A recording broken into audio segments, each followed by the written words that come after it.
নদীর এপারে দাঁড়িয়ে ভাবি ওপারে না জানি কি সুখ। দামি গাড়ি অথবা বিলাসবহুল বাড়িতে থাকা মানুষগুলোকে দেখলেই অনেকেই মনে করে পৃথিবীটা তাদের জন্য স্বর্গরাজ্য। একটা কথা বলে মনে রাখবেন, টাকা দিয়ে সোনার খাট কিনতে পারবেন, কিন্তু ঘুম নয়। ঘুমানোর জন্য মনের শান্তির প্রয়োজন। যখন স্কুলে পড়ি তখন ভাবি কলেজে না জানি কি সুখ, আর যখন কলেজে পড়ি তখন ভাবি পৃথিবীর সবচেয়ে ফ্রিডম জায়গা হচ্ছে ভার্সিটি। আর যখন ভার্সিটিতে পড়ি তখন ভাবি পড়াশোনাটা শেষ হলেই চাকরি, সুখ, টাকা আর টাকা। আর যখনই পড়াশোনা শেষ করে চাকরির জন্য ঘুরতে থাকি তখন বুঝতে পারি যে পৃথিবীটা কতটা কঠিন। তখন খুব ইচ্ছা করে একটাবারের জন্য স্কুল জীবনে ফিরে যাই।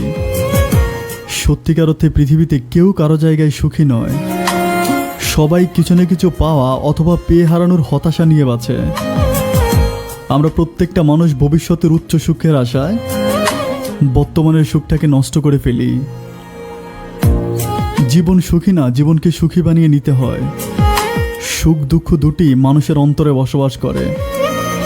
সবাই বলে পৃথিবীতে পাগল ছাড়া নাকি প্রত্যেকটা মানুষেরই স্বপ্ন আছে, আর স্বপ্ন নিয়েই মানুষ বাঁচে। আর এই স্বপ্ন পূরণের আশায় আমরা মরিয়া হয়ে উঠি। একটা স্বপ্ন পূরণ হলেই আরেকটা স্বপ্নের পিছনে ছুটতে থাকি। আর মাঝপথে যখন কেউ জিজ্ঞেস করে জীবনের মানে কি, আমরা বলি দুঃখ, কষ্ট, যন্ত্রণার, হতাশা।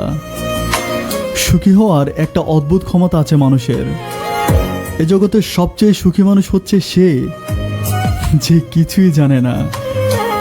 জগতের পেঁচ বেশি বুঝলেই জীবনটা জটিল আর অসুখী হয়ে যায়। তাই স্বপ্ন দেখুন, তবে দূর স্বপ্ন নয়। চিন্তা করুন, তবে দুশ্চিন্তা নয়।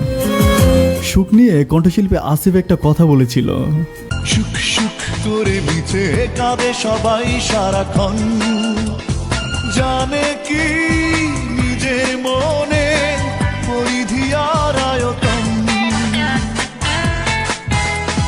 পারে কি বলতে কারো অতৃপ্ত মন, সুখী হতে আর কত সুখ।